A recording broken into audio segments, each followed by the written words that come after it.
Hello everyone, welcome back to my new blog. আশা করছি তোমরা সবাই ভালো আছো। রোববার দিন হঠাৎ করে আমাদের সবার প্ল্যান হলো চল আজকে পিকনিক করব। তো যেমন ভাবা তেমনই কাজ। পিকনিকের জন্য যা যা লাগে আমরা সবকিছু তৈয়ারি করে নিলাম। যেহেতু আমরা উনুনে রান্না করব তার জন্য অনেক খড়িও আনতে হয়েছে আমাদের অনেক জায়গা থেকে। তো দেখো এখানে আমরা সব বাচ্চারা মিলেই করছিলাম, বড়দের মধ্যে শুধু আমি আর ডোনাই ছিলাম। আর এখানে আমাদের রান্না করা হবে চিংড়ি মাছ দিয়ে আলু পটল, আর রান্না করা হবে চিকেন আর ডাল আর পাঁপড় ভাজা। এখানে ডোনা আলু আর পটল ভেজে নিচ্ছিল চিংড়ি মাছের জন্য। প্রথমে ভাবছিলাম আমরাই রান্না করবো, বাট পরে যেহেতু আমাদের উনানে রান্না করার অভ্যাসটা নেই, আমরা একদমই পারি না, তো উনানটা আমরা বারবার নিভাই দিচ্ছিলাম। আকাশও খুব খারাপ হয়ে গেছিল, বৃষ্টি মানে চলে আসবে এরকম একটা ব্যাপার হয়ে গেছিল। তো তার জন্য পূজা কাকি খুব সুন্দর করে দুটো উনান চালিয়ে ভালো মতো আমাদের রান্না করে দিয়েছিল। আর এখানে দেখো পিসিরা বাচ্ছিল শাক, আর আমি বলছিলাম এখান থেকে একটা যাবাই হয়েছে আজকে।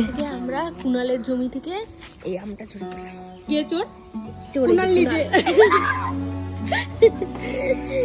কুনালকে অনেকক্ষণ বলার পরে আমাদের একটা আম পেড়ে দিল। গাছের আমগুলো খুবই টেস্ট।